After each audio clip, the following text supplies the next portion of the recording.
नमस्कार, मनोदिल से क्लासेस में आपका स्वागत है। आज हम पढ़ेंगे सामाजिक अध्ययन की शिक्षण विधियाँ और उनकी व्यूह रचना के बारे में। तो सबसे पहले शिक्षक क्या निर्धारित करता है, इसमें शिक्षक निर्धारित करता है शिक्षक के उद्देश्यों की और उनकी प्राप्ति के लिए वो क्या रचना करता है, व्यूह रचना करता है। और ये जो शिक्षण विधि है, जो शिक्षण है वो किससे बना हुआ है, तो आंग्ल भाषा, अंग्रेजी शब्द या फिर आंग्ल भाषा एक ही बात होती है, तो अंग्रेजी के स्ट्रेटजी शब्द से बना है। और ये जो स्ट्रेटजी शब्द है वो ग्रीक भाषा के स्ट्रेटेजिया से उत्पन्न हुआ है।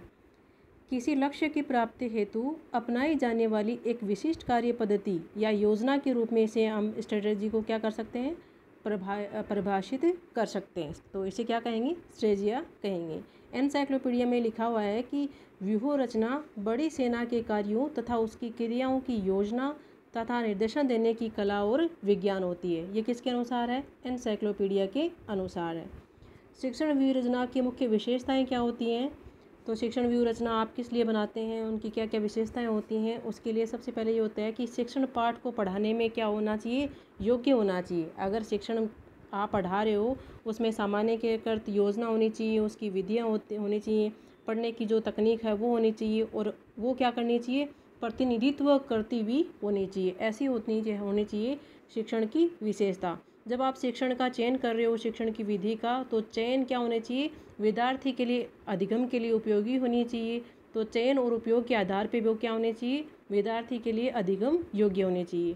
नियोजन शिक्षण युक्त प्रयोग होना चाहिए, तो नियोजित शिक्षण मुक्त युक्त प्रयोग होना चाहिए। प्रयोग से शिक्षण अधिगम उद्देश्यों को प्राप्त कर सकता है।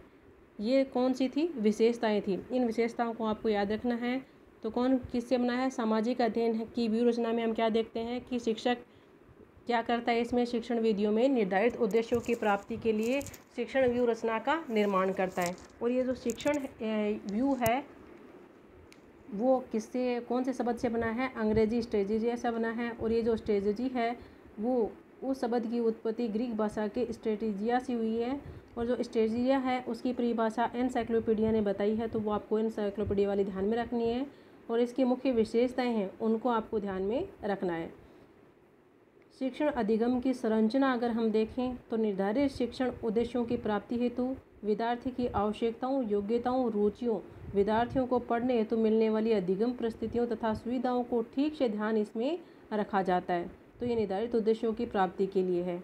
शिक्षण व्यूह रचना के द्वारा विद्यार्थियों को पृष्ठ पोषण यानी फीडबैक प्राप्त होना चाहिए। फीडबैक अगर प्राप्त होता है तो वो क्या होगा, शिक्षण अधिगम की संरचना के अंतर्गत ही आता है। सामाजिक अध्ययन शिक्षण विधियाँ कौन कौन सी हैं, तो इसको 3 वर्गों में डिवाइड किया गया है। पहले और दूसरे में आपसे क्वेश्चन पूछे जाते हैं, तीसरे की हम डिटेल से इसमें बात करेंगे। तो देखो, सामान्य सामाजिक अध्ययन में क्या आती है, व्याख्यान विधि आती है, प्रश्नोत्तर विधि आती है, सामाजिक अर्थ अभिव्यक्ति विधि आती है, वाद विवाद विधि आती है, परियोजना विधि आती है और पर्यवेक्षित अध्ययन विधि इसमें आती है। और विशेष सामाजिक में क्या आती है, विशेष सामाजिक के अंतर्गत आता है इतिहास, भूगोल, नागरिक शास्त्र, अर्थशास्त्र। और इसके अंतर्गत क्या है, स्रोत विधि, नाटकीय विधि, कहानी विधि, कालक्रम विधि, भ्रमण विधि और सर्वेक्षण विधि इसके अंतर्गत आती है। नेक्स्ट आता है कि सामाजिक अध्ययन के प्रमुख शिक्षण विधियाँ कौन कौन सी होती हैं, इनको हम डिटेल में पढ़ेंगे। तो पाठ्य पुस्तक विधि आती है, समस्या समाधान विधि आती है, प्रयोगशाला विधि आती है, प्रदर्शन विधि आती है, इकाई विधि आती है, प्रादेशिक विधि आती है, तुलनात्मक विधि आती है, आधार विधि आती है, ऐतिहासिक विधि आती है, विवेचन विधि आती है, डाल्टन विधि आती है, समावेश या शिक्षण विधि आती है, दल शिक्षण विधि आती है, सुकराती प्रश्नोत्तर विधि आती है, निरीक्षण विधि आती है, CAI PSI और दत्त कार्य विधि इसके अंतर्गत आती है। इनको हम डिटेल से पढ़ेंगे। आपको इसमें ध्यान रखना है जो सामाजिक अध्ययन की व्यूह रचना है, तो व्यूह रचना कौन से शब्द से बना है, अंग्रेजी शब्द स्ट्रेटेजिया से बना है। और जो स्ट्रेटेजी है वो ग्रीक भाषा स्ट्रेटेजिया से ही बना है। ये आपको इसमें ध्यान में रखना है, इसकी मुख्य विशेषताएं ध्यान में रखनी है। और शिक्षण अधिगम की संरचना किन पे डिपेंड होती है वो आपको ध्यान में रखना है। Okay, thank you for watching my video.